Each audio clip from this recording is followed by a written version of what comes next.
So I want to start off by thanking everyone for joining us this afternoon today for Fractional C-Suite four-year law firm. We've got Tom Kirkham, the founder and CEO of IronTech Security, and Ryan Kimler, and he is the founder and CEO of Financial Clarity. So I'm going to introduce them both real quick. Tom, he is the founder and CEO of IronTech Security, which is an MSSP, a managed security services provider. Tom brings more than 3 decades of software design, network administration, computer security, and cybersecurity knowledge to organizations around the country. Ryan, he again is the founder of Financial Clarity, a bookkeeping, accounting, and financial services firm, bringing clients clarity and guidance, giving them a clear path to having a growing, more successful and profitable business. We provide business owners with a fractional CFO guide to help them understand what is working in their business and what is not. Tom, if you are ready, you can go ahead and get the show started. Let's get going. All right, before we get started, and Kenzie, monitor this for me because I'm not the normal setup, but I have a question for everyone on the webinar. Have you or someone you personally know been a ransomware victim? And if the answer is an affirmative, just put yes in the chat box. And at the end, we'll circle back around and see what we have. We know what we historically see, but I always check, and sometimes I'm very surprised. All right, to kind of give you guys an anchor before Ryan just jumps right in, this is what we're talking about today. We're talking about IT, security, that's InfoSec, and we're talking about finance or accounting and related functions in your company, virtualizing those. I know most law firms don't have that CEO title, but we want to think in terms of roles and duties and responsibilities, things that it takes to run your law firm. So when you're wearing one of these hats, especially in the red box, that's what Ryan and I are going to talk about. So having said that, I'm going to turn it over to Ryan. Sure. So today I'm going to be covering really 3 pieces that tie into profitability and accounting operations. For those of you that are on the call, I'm actually going to give you a system that we can build your accounting department up, from the ground up, so that everything is scalable and works as your law firm continues to grow. It's definitely not the only system that's out there, but this really blueprint that I put together here is everything that should be going on in your accounting department. And I've also got things color coordinated here. And I've put in a system where working with an outside accountant, you can have a lot of this off of your plate. And that's where you see everything highlighted in blue there, is really tasks that the accountant that you're working with should be able to handle. And then, and that could be even virtually or remotely. We'll talk about that a little later on. But the green parts that you're handling, I've got this system kind of down to a science where you're doing your monthly billings just like you always would for your client. And then at the end of the month, you have a 1-hour meeting with your accountant or CFO to kind of go over your financials and what happened. And that's there in the lower right-hand corner. That's kind of the end result, is it's a 1-hour get together. And it really takes a lot of accounting time off of the law firms that we work with, off of their plate, so that they can, do more rainmaking and bill more hours. The items in red there are like physical paper items. Like if you're still getting bills in the mail, you might have an assistant or a paralegal or something like that help you, or help your remote accountant handle those things to work, so that your accountant, like I said, doesn't have to actually come to your office. But otherwise, everything else should be handled by, really between an assistant and an accountant. We can go forward, Tom. So let's start with paying bills. So as I mentioned, you might still be getting bills in the mail. I've got this color coded in red here. You can have an assistant or a paralegal open the mail. Bill.com is a system that we commonly use while working with law firms. It's really great because you can upload those PDFs and then your outside accountant can process those bills, put them into your accounting software, and also pay the bills by ACH or by check. And there's also an approval process as well. So some of the attorneys that we work with, they still want to see the bills and they want to approve them. And that's great. Bill.com allows for that. And others of them are just like, just pay them and we take care of that as well. So helps you put bills on auto pay. And, like I put there, your assistant can open those bills, upload them to bill.com. And then you don't have to have an accountant in your office necessarily. And they can still help you with your accounts payable and getting all your bills paid. The second piece here is receivables. So, you're going to bill all of your clients in your CRM, and for that, you can use any number of the softwares that are out there. We have attorneys that work with us that use Clio, Practice Panther, in my case. Those are really three of the kind of big ones, but you're putting your billings into your CRM. Your assistant, we can process invoices and credit card payments. We really like using LawPay. It was built for attorneys, and they do a great job of keeping trust funds and invoice funds separate, which is really, really, really important. And then obviously with LawPay and your CRM being in the cloud, that again opens up the possibility that you can have an accountant that's working outside remotely that doesn't have to be in your office and can record all of your deposits. Tom, we can go forward. So here is a little piece that I just talked about a minute ago. We like Clio. I am a Clio certified advisor. So you're billing your hours and expenses. One of the important things that can come out of a practice management software like Clio is non-financial data. So things like your realization rate and your utilization rate.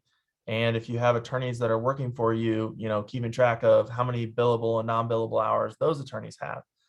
So Clio, can, by the reports that we can run out of there, along with other CRMs, can really help you develop non-financial data points. And again, as an accounting firm, as a financial firm, we really help our clients do that so that we can make sure that the staff that's working for them is efficient and they're operating properly as a profit center for you. Yeah, we can go forward. So then on the accounting software side, we really like using Xero. I am Xero and QuickBooks Online certified. And I'll tell you, most of the firms that we work with end up in Xero simply for a few reasons. One is it has all the same features as QBO at less than half the price. And the other one is that it was built in the cloud. And so it really syncs up well with a lot of different other apps. So like, for example, it syncs up well with bill.com. It also syncs up well with a large number of online banking tools so that you can keep track of, all of your banking information, deposits, expenses, as well as, have a reconciliation and make sure that, everything matches up with the balance that's in your bank. Your accounting software also helps you keep track of any open invoices that you have, helps you produce an AR report or accounts receivable report of the clients that owe you money. And that's, really important as well to keep a good handle on that. But the end result really of your accounting software is it's pulling in all of this data. It's taking account your deposits that are made, your bills, your payroll stuff. And really the end result is it produces financial statements for you. And with our clients, we take those financial statements and we help them really analyze and tell the story of what's going on. And with a software like Xero that operates in the cloud, we can do so remotely, and we don't have to be in your office to do it. We can go forward from there. We also like to use Excel for, like I said, a lot of the analysis, and it also helps us with banks that don't sync into Xero. You can do an import of all the activity. And so that's really important.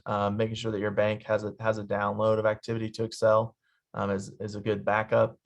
And then making sure that your bank has check images and things like that, so that we as the accounting side, if you go to the courthouse and let's say you write a filing fee check for one of your clients, we can account for that properly. So those are there are just a few important features that are important to have with your bank. Like I said, having check images, making sure that there's a good export to Excel, and then just as a backup in case it doesn't sync into your accounting software. Payroll, we like to use Gusto. It syncs really well with Xero as well.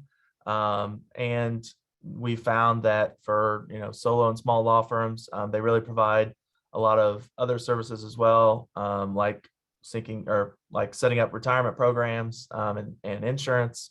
And really, if you are just have a few employees and they're all on salary, you can really set your payroll up to a point where it's really just on autopilot. Or you can have your accounting firm do it. But Gusto takes care of all of your tax filings and statements, 1099s. And so that is really helpful to business owners as well. I know just a couple of years ago, the IRS moved back the 1099 filing deadline. It used to be like March 15th, and now they've moved it back to January 31st. So if you're paying, contract attorneys at your firm, using a service like Gusto that they're going to file those 1099s for you is really helpful, just to ensure that, you don't incur any late fees and things like that. So we've seen that Gusto works really well. And as my process map shows there, syncs well into the accounting software to make sure that all of the wages and taxes are accounted for properly. And then the financial work, this is really, where our firm can come in and help. We're producing financial statements. Your income statement or profit and loss really shows, your revenues and all of your expenses, and gets down to a really key number, which is your net profit number for your firm. We usually produce a balance sheet for our clients as well, which is really good to look at, because if you're using trust funds, you should have your trust bank account, and you should also have an offsetting liability account called like your trust liability account or trust fund liability. And those two accounts should always match, showing that your trust liability that you're holding for your clients matches your bank account. You're going to find both of those accounts on your balance sheet. And that's a really quick check to make sure that you're, in balance. Another important account on your balance sheet that we always like to track for our clients and always have them look at is your filing fees. So, like I mentioned earlier, if you're at the courthouse and you cut a check for a filing fee for one of your cases for one of your clients, the IRS says that that's actually treated as a short-term loan, basically, or a short-term asset, because you're expecting to bill that to your client and get paid back for it. So if you're, that's also another good check to see if you've got, an accountant that really knows what they're doing and really handling, law firms, is that if they're expensing those filing fees, that's not following IRS guidelines. And if you were to get audited, which, hopefully you won't, but if you were, one of the first things that the IRS is going to do is they're going to move those filing fees from your income statement, and they're going to move them over to your balance sheet. And those filing fees, since they're an expenditure and you've got money going out, that is reducing your taxable income. So, let's say your net income was $10,000 and you've got $1,000 of filing fees in there that dropped you from 11 to 10,000. One of the first things the IRS is going to do is they're going to say, no, these filing fees go on your balance sheet, and really you have net income of $11,000 and not 10. And then you'll be, responsible for taxes and fees on that money. So that's, a really important report to look at and make sure that your filing fees are on your balance sheet. And you should find them in the asset section, and also tracking that account and making sure that you're getting paid back for those filing fees that you're paying for your clients. That's another thing that we really like to track for the firms that we're working with. We want to make sure that that balance isn't continuously growing, meaning they're paying more fees and they're not collecting well on it, because that is cash that is, going out of your firm. And so it's, that's cash that you don't have to spend on expenses elsewhere. So age receivables, That's another report that's really important to look at. Make sure that, you know, none of your client balances are getting too old.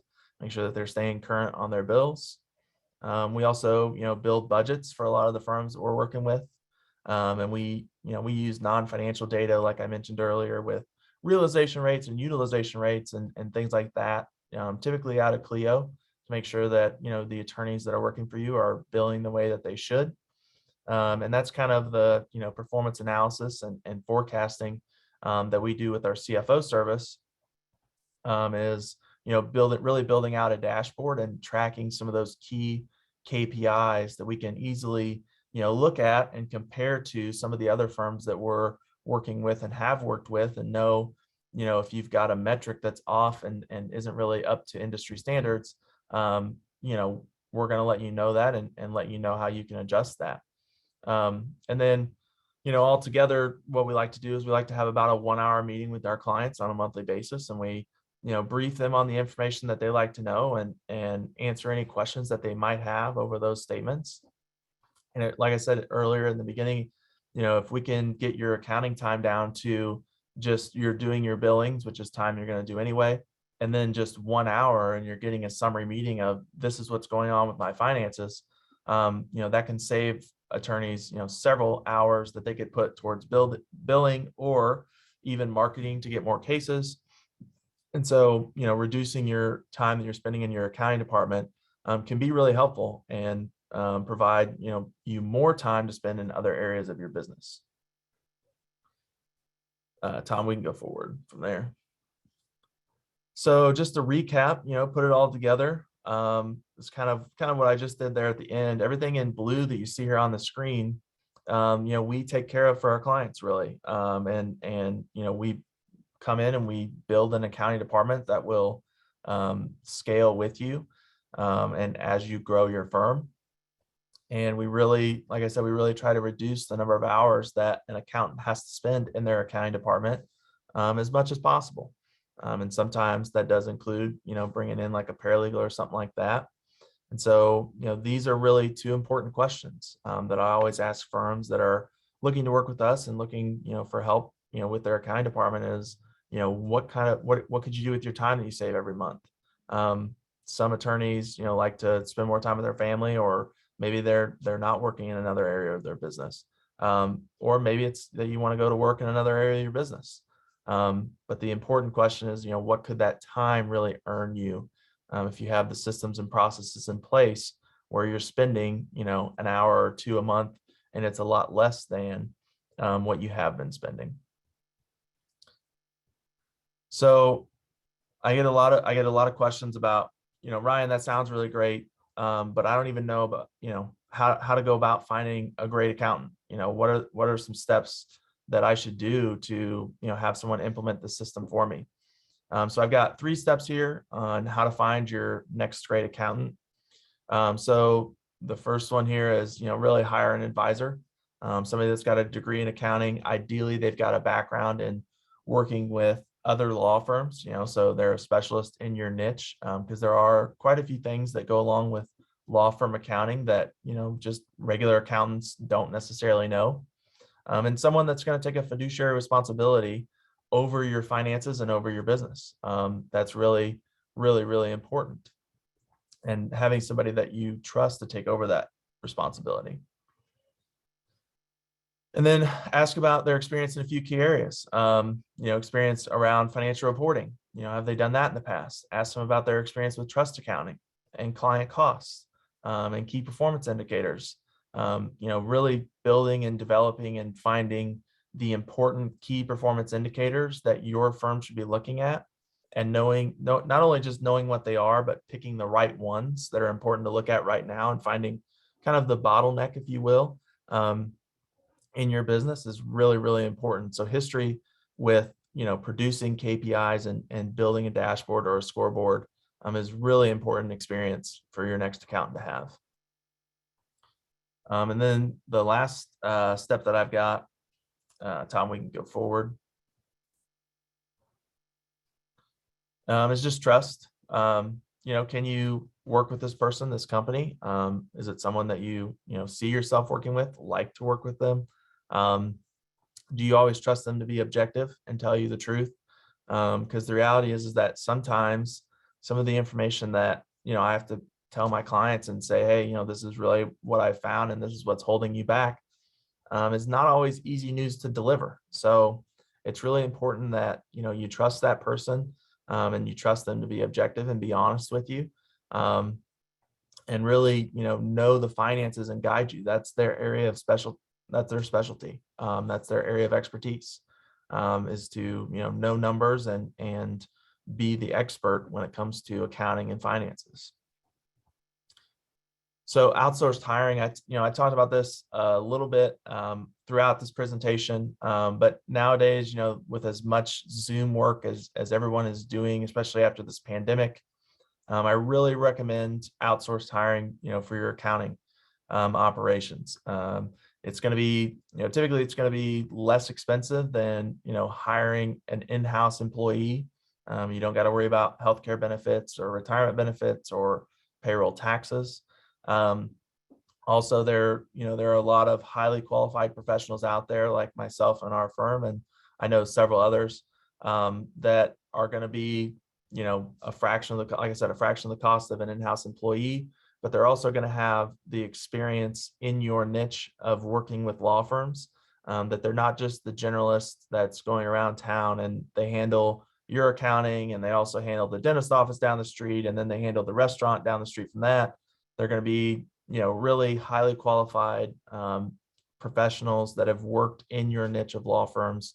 And that is real. I think that specialization is really important. And with remote work, obviously there's opportunities for a bigger candidate pool. You could hire anyone, no matter where they're at across the whole entire US. And then we can go on, Tom. So one other thing that I like to share with, the clients that I work with is using a profit first system. So how it works is you probably had parents or maybe grandparents that they would bring their paycheck home and they would divide it up into envelopes. So they would have an envelope for their mortgage and they would have an envelope for utilities and they would have an envelope for groceries. And then if they, had a car, they'd have an envelope for their car payment, and they would literally divide out their cash paycheck. They would divide out their cash into those 4 envelopes or 5 envelopes. And then when they went to the grocery store, they would take their grocery envelope and that's what they had to spend on groceries. So the profit first system is a system that Mike McAlowitz wrote a book about that really operates the same way, except it's for businesses, and you divide your bank accounts up into like these 5 accounts, for example. So you have an income account where all of the payments that you receive from your clients go into that income account. You have an owner's pay account, you have an operating expenses account, and then at a bank that's not convenient to you, meaning no debit card, no checks. If you want to withdraw money, you literally have to go to the bank and show up in person. You're going to put a profit account and you're going to put a taxes account. And so then how the system works is, Tommy, go to the next slide. Yep. So every 2 weeks on the 10th and the 25th, you allocate the money from the income account where all your client payments come into, to a profit account, to an owner's pay account, to a tax account, and to your operating expenses account. So these allocation percentages are just an example. But as an example, you would put 5% of your revenue into the profit account, 50% to owner's pay, 15% to taxes, and 30% to operating expenses. And you could do that just by ACHing the money, or when you're at the bank, as far as like your income account and your owner's pay and your operating expense account, they're all at one bank. You could probably just transfer between accounts. So on the next slide, I think I've got an example of some money here. So if you had $10,000 in your income account, you would, if it was the 10th and it was time to transfer the money, 500 would go to your profit account, 5,000 would go to your owner's pay, 1,500 to taxes, $3,000 to operating expenses.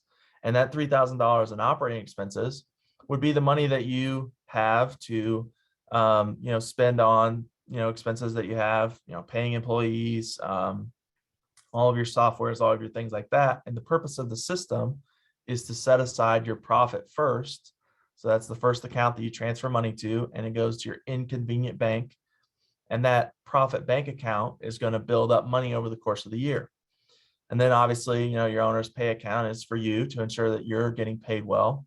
Your tax account is ensuring that you have money set aside and you're not getting a huge tax bill at the end of the year that you can't afford, or that is a stretch to afford. You've got money set aside for it.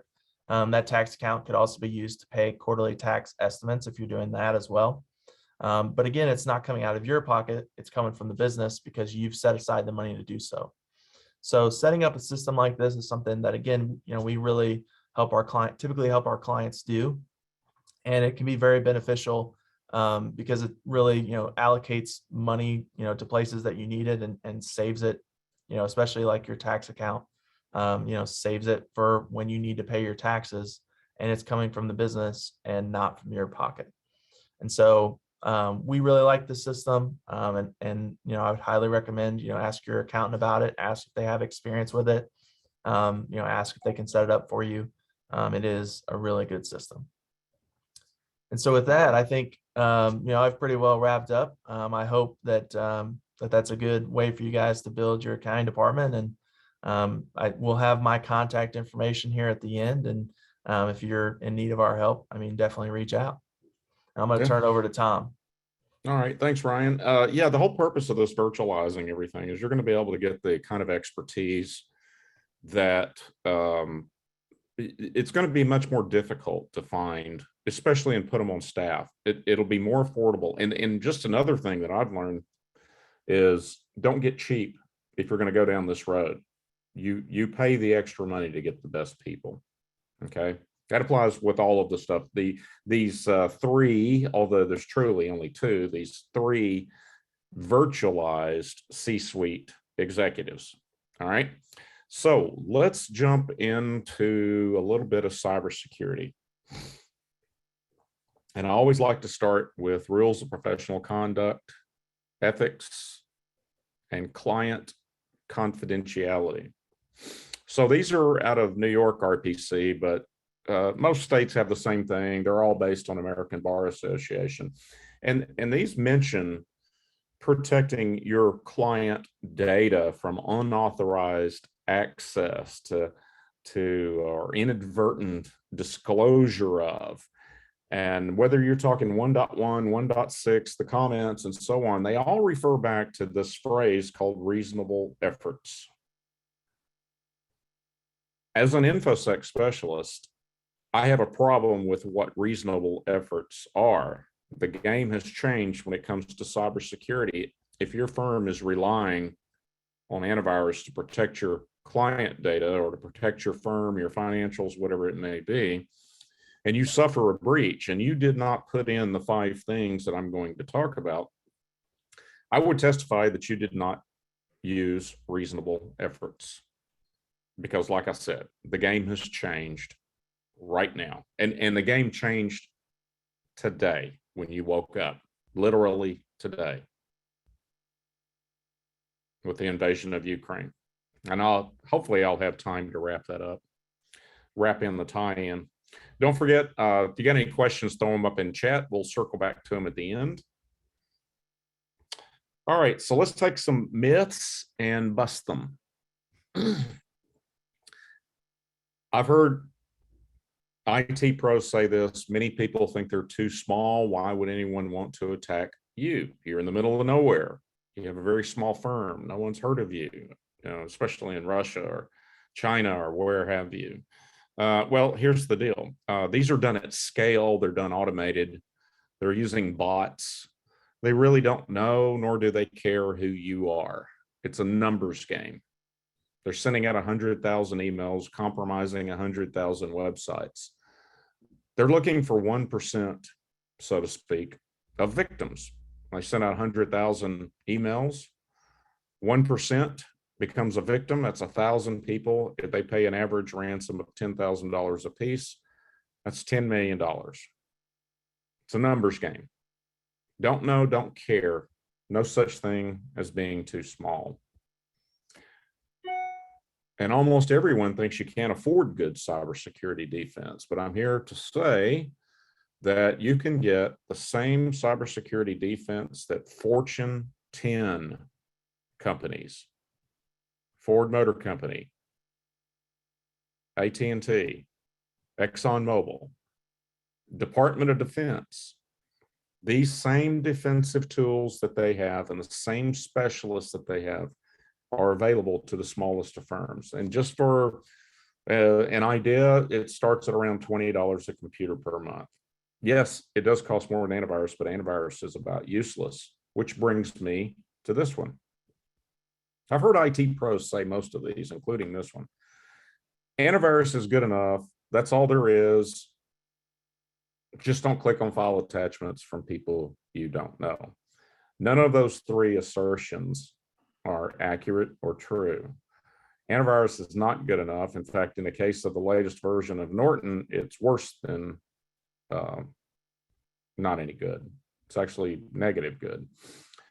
There is an entirely different class of products that will protect your firm from a ransomware and other types of attack, including those that Russia is using on Ukraine today. As far as not clicking on file attachments from people you don't know, the days of misspelled words, poor grammar, like I'm using right now, bad graphics, those are over. I get a chuckle when I see one anymore. We pass it around the office. Hey, take a look at this one. We haven't seen one of these in 5 or 6 years. These emails, these website compromises can fool even cybersecurity experts. So don't think you can rely on the fact that you don't know who that is. I get emails frequently from people or purportedly from people that I know, and they're phishing emails. They have a payload that will infect the network.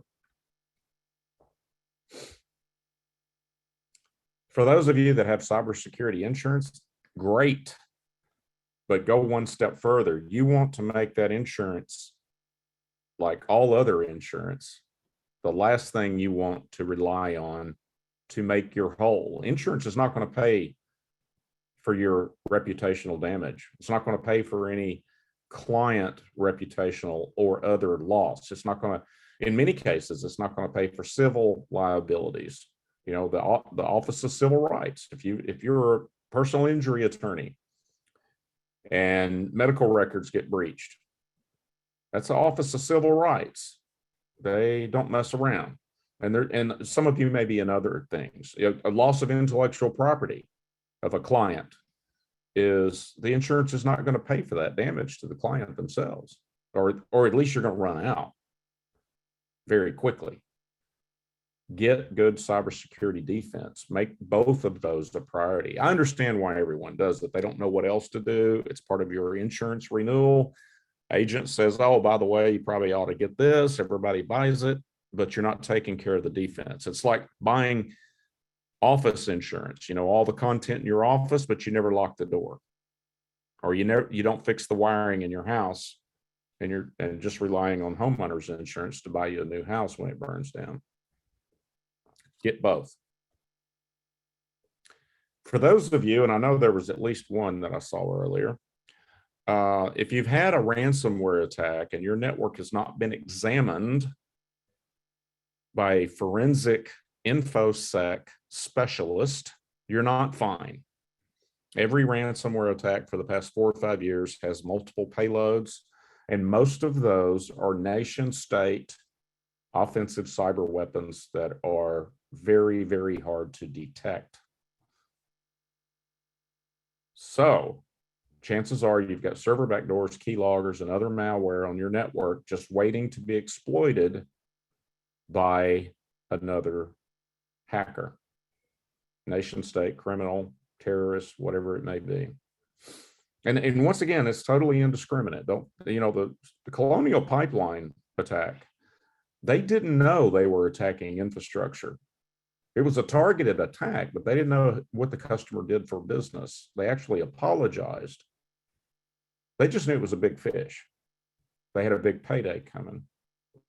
So if you've had any kind of attack, in the case of ransomware, you're a patsy. You get on the easy list the next time. So you'll get more and more ransomware attacks. We've never gone into a new client that's had a ransomware attack and not found other backdoors, malware, and things like that.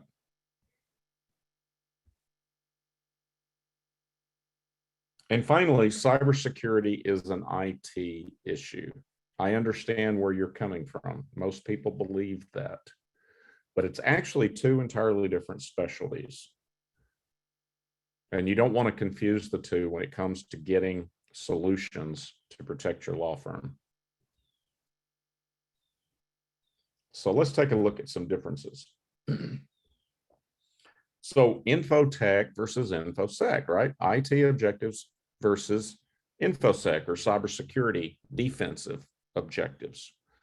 Now, in these industries, an MSP is a company that you would typically outsource, get you a virtual IT or virtual CIO, virtual chief information officer. You will outsource that to a managed security or managed services provider. Okay. You pay them one monthly fee and they make sure things don't break. You know, keep you up and running, do your backups, put your patches on, things like that. Manage the help desk. Any issues you have, just give them a call.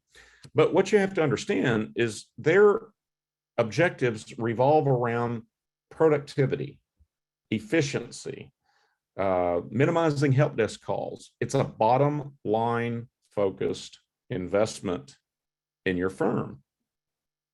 It's bottom line focus. It always has been, probably always will be. That investment is to improve the bottom line, where you can do more cases, handle more clients, and everybody works more efficiently. InfoSec objectives are different. It's about understanding the risk to the firm. It's about monitoring and responding quickly. And I don't mean 4 hours like an MSP will. I mean within minutes or seconds. InfoSec has to keep track of geopolitical factors and dynamics, such as what is happening right now as we speak. And believe me, we are paying very, very close attention to it. Already beginning to see fallout in the United States. But the point of InfoSec is to protect all of the stakeholders, the firm itself, the financials, the client data, the clients themselves, maybe your vendors. Some of you, it might be your city, county, state, or national organization that you represent. We've got to protect all of the stakeholders. Security is job one, and we do not sacrifice productivity and efficiency over security. So if you want to think of it from a high level, from a CEO level, IT is more of an operations role, whereas InfoSec is more of a strategic role. So what I like to do is to go back to the organization chart. And this is the old way of thinking about it.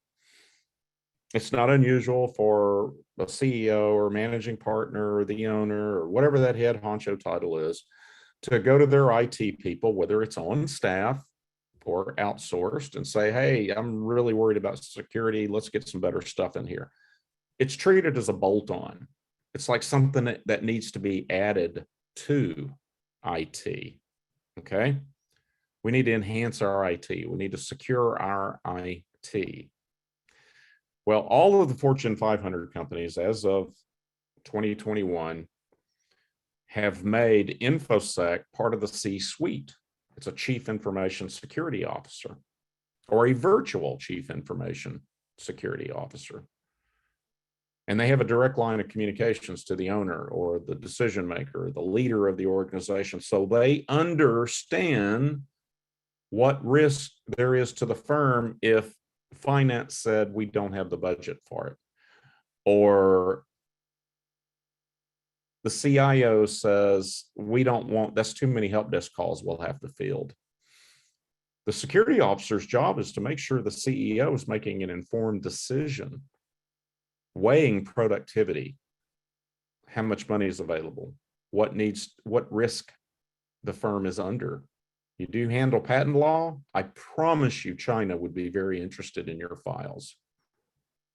The amount of intellectual property that China has stolen over the past 2 or 3 decades is the greatest transfer of wealth in human history. This is the current way of doing it. What I'm going to do and what I am doing today is to ask you to think about it in an entirely different way. Treat IT as a bolt-on to security. Because without security, IT doesn't work. All of that other IT stuff just goes out the door. Imagine if you were to have a breach in your firm. Do you really care if the receptionist's Outlook is working at that moment? Without security, the rest of IT becomes useless. So what we're seeing and what thought leaders in this industry, and this, you're probably the first time you've heard this from anyone, but what the thought leaders in this industry are doing now, the visionary leaders in this in all industries, law, finance, all industries, manufacturing, any industry you can think of, they're flipping it around. They're making security job one. For decades, the world has traded security for productivity and efficiency. And now what we're seeing, because the bulk of cyber war weapons, 90% of that money is spent on offensive, not defensive. The defensive stuff is relying on us, the private industries, and the departments themselves of different city, state, county governments, federal agencies, and on and on and on. We've got to upend that game, and we've got to radically change the way we're thinking about it. And IT needs to be a bolt-on to security, make security job one, and then we'll worry about marketing, getting our accounting done, taking care of our clients, storing the data, practicing law. It's a different world now. Before we go on, I want to talk briefly about issues with cybersecurity insurance. Like I mentioned earlier, it will not restore your firm's reputation, may not protect you from civil liabilities, may not protect you from the Office of Civil Right or other government agency fines. It's the last thing you want to rely on to make you whole. And what we're seeing is reports of 20 to 49% of cybersecurity insurance claims being denied because the insurance industry can't keep up with it. I mean, the world changed from yesterday to today. There's no way any of the insurance industry is accustomed to that fast. One of those offensive cyber weapons that Russia's using right now could easily get outside the geographical boundaries of Ukraine and affect any of us on this webinar. They're not used to that. Even human viruses don't spread that fast. Other insurance underwriters are either going out of business if they're cybersecurity only. If they do others, they're quitting the cybersecurity insurance altogether. Others are requiring the 5 things that we're going to talk about here in a minute. Others are doing risk analysis. You'll get a 30-page application, and then they will assign your premium over how many of the 5 things that you've got in place, along with other security considerations you should be doing. And this whole insurance situation that we're in is changing as we speak. Literally every day I get, oh, that insurance company's doing this now. I mean, it's changing very, very rapidly. That's why it's so, you need to put that insurance thing in a box, have it, but that's not going to make you whole. You'll be lucky if it even pays off, just because you checked the wrong box on an application. All right, let's talk briefly about NIST. A lot of the things that Ryan and I am talking about are standards, accounting standards. I'm going to talk a little bit about security standards. The National Institute of Standards and Technologies, that's part of the U.S. Department of Commerce, developed a cybersecurity framework. It's composed of 5 things. Number 1's identifying. That means a captain's got to know the condition of a ship. Identifying and acknowledging your firm's weaknesses, your vulnerabilities. If you're reusing passwords, you're not doing security awareness training, things like that. You don't have better protection than antivirus. Once you identify those things, now you got to fix them. That means protecting. You have to have a detection system in place. That means both automated and human skilled security professionals, which includes response, both automated and information security professionals, responding to security anomalies, things that just don't smell right. And finally, worst case scenario is you've got to have a recovery. That's worst case scenario. That's where we start getting into business continuity or disaster recovery. There's a lot of different reasons and a lot of different techniques and methods and technologies to use when it comes to recovery. And most of our clients use a multiple systems in the same firm. So those are things that you need to be aware of. So this is the NIST cybersecurity framework is something that is a independent third-party verification of what you need to put in place in your law firm to secure it, to make it viable, to make it not have a breach. It's not me saying it. It's not an InfoSec specialist, although I think that's who you should listen to, not IT. Nothing against IT. But you have to keep in mind, that's not IT's specialty. You want them to work on IT. You want them to make sure things don't go down. Okay? You want security people in charge of your security. More often than not, firms, if you outsource your IT, maybe you've used a firm for 20 years, they're wonderful, great. More often than not, when we go into those scenarios, IT companies are relieved they don't have to worry about it because they know it's a different specialty. So in addition to NIST, we also have from Ann Neuberger, you may have seen her on the news the last couple of days, she's been there a few times, the White House Deputy National Security Office on the White House letterhead, Ann took the president's executive orders and distilled them down to 5 best practices for all companies. And she wrote this letter to corporate executives and business leaders. What we urge you to do to protect against the threat of ransomware. And the 5 things are, if I can put my mouse on the right screen. Deploy an EDR. We're going to talk about these individually, but this is what you're going to replace your antivirus with. And if you do not have an EDR, you're vulnerable to a ransomware attack. Your firm's a ticking time bomb. Antivirus will not detect most ransomware attacks, most modern day ones. Another thing of the 5 is multi-factor authentication. Storage encryption. Continuously incorporate new threat intelligence into defenses, and then wrap it all up with a skilled security team.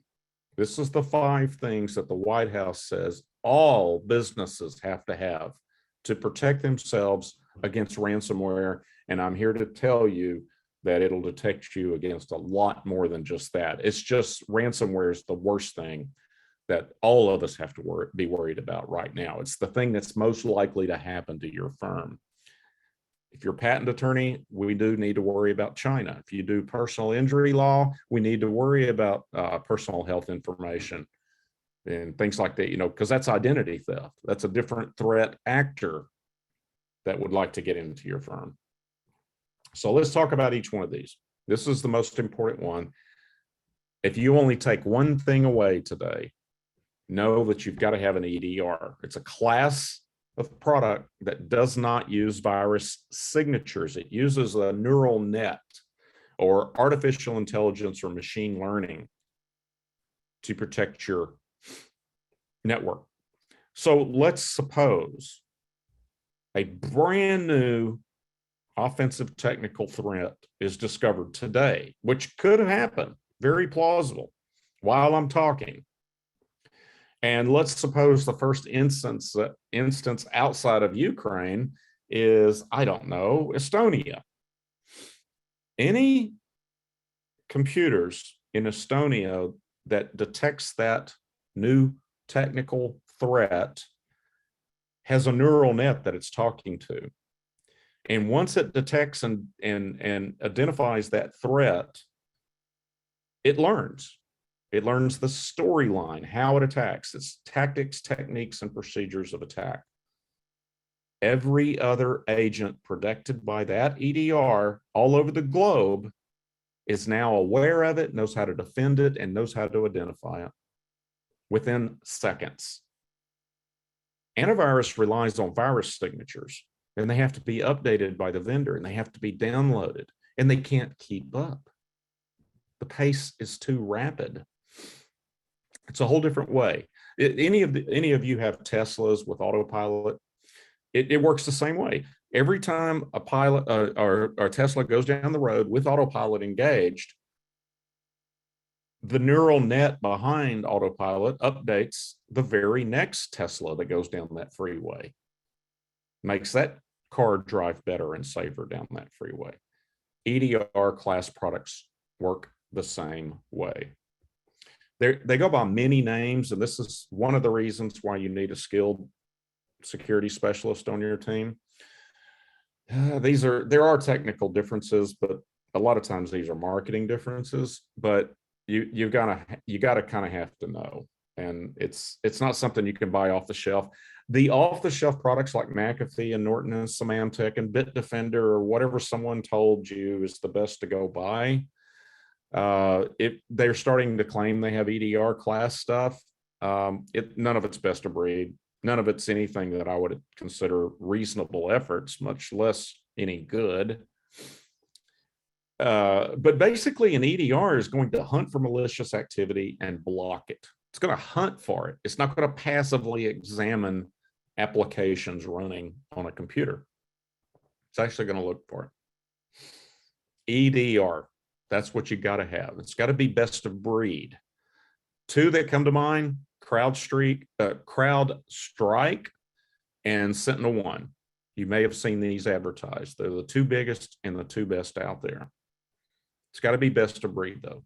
It should not say Symantec, Bitdefender, Norton. You cannot buy it off of Amazon. You cannot buy it at Best Buy. It's available through security and IT professionals. Second one's multi-factor authentication.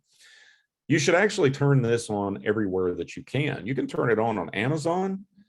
You can turn it on Facebook. Hopefully you've turned it on your bank account or investment accounts.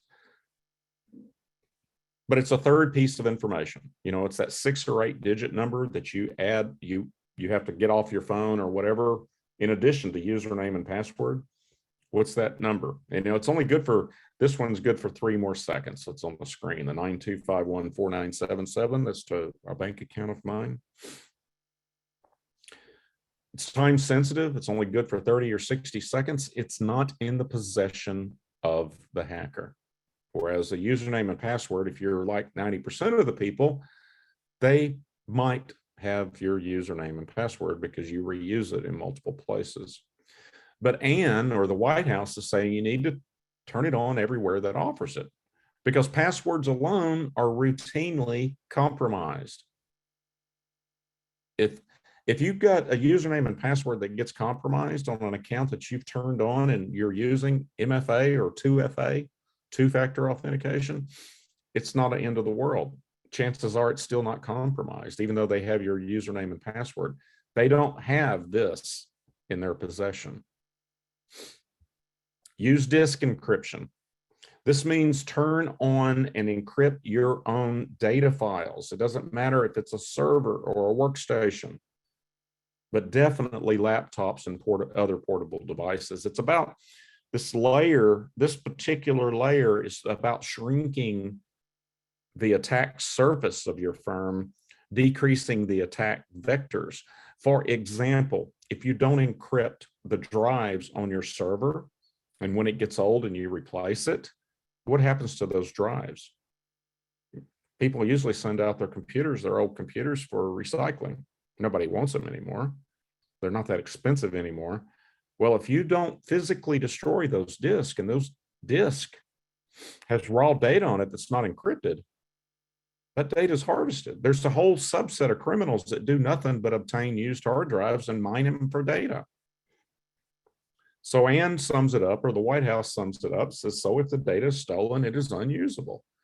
How many stories have you seen about laptops being stolen and all of a sudden that caused a breach?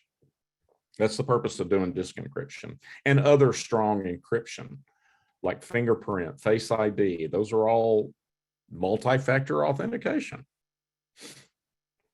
Continuous defense improvements. That means staying up to date with the latest in threat intelligence, which seems to be my full-time job for the last 72 hours roughly, because we knew it wasn't going to start until after the Olympics. And you got to adjust your defense as needed. Those of you that subscribe to our threat advisories will get one shortly after this is over. You've got to, this is another difference between IT and InfoSec running your security. A risk-based assessment of software updates has to be done. You don't delay software updates or patches or whatever because Microsoft typically breaks things. Those, you've got to look at the update and see what security issue it's addressing, and then make a judgment call of how important and how quick does it need to be deployed. It's rare, very, very rare, but sometimes they're so critical that we stop production in a law firm to put it on in the middle of the day. That's how important those software updates are. Now, if you want to know more about staying up to date on defensive stuff, there's some reading material there on the bottom. And of course, our threat advisory, you can sign up for it at threats.irontechsecurity.com. A skilled security team, I can't stress this enough. It's all about monitoring and investigating and responding 24 hours a day, 7 days a week. They're going to stay up on those geopolitical dynamics. They're going to threat technologies, threat actors. They're going to study those software updates to see how important it is that we get it on there today, or can we wait till the weekend, or 4 o'clock in the morning, or monthly maintenance windows. Got to look at each and every one, but most importantly, we've got to orchestrate. We've got to orchestrate with the hundreds of other security professionals that literally back us up every single day. These people that used to work for the Department of Defense, NSA, US Cyber Command, these are the ones protecting our clients, and they're going to protect you. And it doesn't have to be us. It could be any MSSP. That we're all backed up by the best of the best. Actually, the government has a hard time keeping them because private sector's more lucrative. But they're going to stay on top of that. And the time to find a skilled security team is not when you've had an attack. It's too late. We are reluctant to even talk to people. If we're protecting you, well, you're probably not going to get a breach anyway. It's just going to be an attack. It's going to be an unsuccessful attack. But if we didn't protect you, and believe me, we get these calls all the time. We've got to consider those calls and that company a threat to us and our clients. So we have to go out of our way and commit resources to mitigate a disaster that could have been prevented in the first place. Bottom line is, this stuff is no longer do it yourself. Or arguably, if it ever was, but that's why the White House is saying you've got to have a skilled security team in place. And believe me, it's affordable.